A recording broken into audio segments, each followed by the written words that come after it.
The room at the end of the hallway. Cold open. The knock in the silence. I first heard it on the night the house went completely silent. A faint knock, distant but deliberate, coming from the room at the end of the hallway.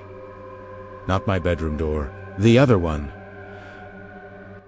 The door no one used.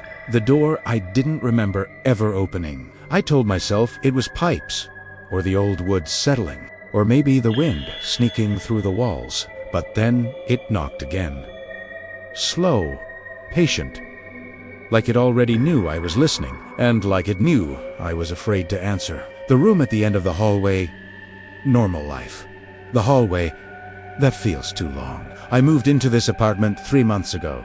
Small place, quiet building, ordinary walls, and a hallway far longer than a hallway in a place this small should be. The landlord said the layout used to be different, that rooms were sealed and space was rearranged. I pretended it didn't bother me, but every morning when I walked past that pale, handleless door at the end of the hallway, my eyes lingered a moment too long.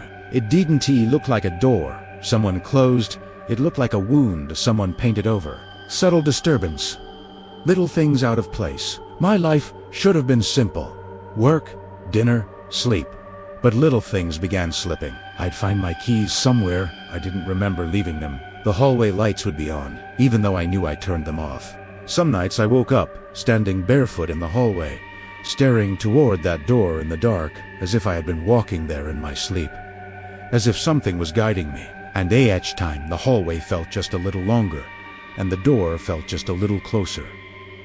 The sounds, whispers inside the silence. The sounds started on a Tuesday night, a soft scraping, like cloth or fingernails brushing wood, followed by a whisper so faint I thought it was my own breathing echoing in my head. I pressed my ear to the wall and was met with a silence that felt aware of me, like it was waiting for me to make the next move. I didn't tell anyone. Who would I tell? Instead, I carried the fear alone. And sometimes I swore I heard my name, not spoken aloud, remembered by the house, unraveling, my voice where it shouldn't be. I started recording voice memos at night, just to convince myself I wasn't imagining things. When I listened back, I heard breathing that didn't match my own, and then my voice whispering words I didn't remember saying. Please stop. I don't want to go back in there. I checked every door and window. Everything was normal.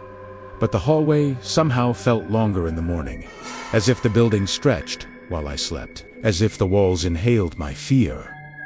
Searching for answers, the landlord's eyes. When I asked the landlord about the previous tenant, his voice shifted. He said the records were unclear, that the last person left suddenly, and without taking anything. When I asked about the hallway door, he avoided looking at it the same way I did. Some doors aren't meant to open, he muttered, and then forced a smile that never reached his eyes. That night, I dreamed of the hallway, and of wet footprints leading to the door. They were my footprints, memory-fractured dreams of a locked room. The knocking came more often, now slow, rhythmic, patient. Some nights, it matched my heartbeat. Other nights it didn't. When I stood in the dark hallway and placed my hand against the warm surface of the door, I whispered, "Who's there?" And a voice that sounded exactly like me whispered back, "Come back." My dreams showed me a small, dim room with a mattress on the floor and scratches on the walls, scratches my hands were making. I woke, shaking, and with a terrifying realization, I don't remember my life before moving here. Climax, the truth behind the door. Tonight, I've finally faced it. I pressed my palms to the door and asked, "What are you?" Tian swear didn't tea come from the other side. It came from inside my own mind. "You know this place. You locked yourself in? You left yourself here." Memories flooded back. This hallway wasn't built wrong.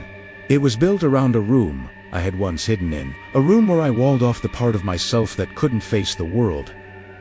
I didn't escape my past. I buried it. And now, it was opening. Dark, open-ending. The self that never left. The door opened like a slow breath, revealing darkness. And inside, I saw myself sitting on the floor, pale and waiting. The other me smiled. Not with comfort, but with relief. I stepped forward, not because I wanted to, but because I remembered who this room belonged to. As I touched the figure in the dark, I understood. I wasn't rescuing them. I was replacing them. The door closed softly behind me. No echo, no footsteps. Just a whisper from the other side.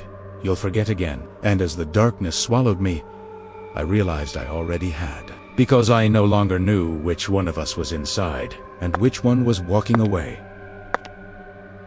There is a room at the end of the hallway, and no matter how many times I escape it, it never forgets who I really am.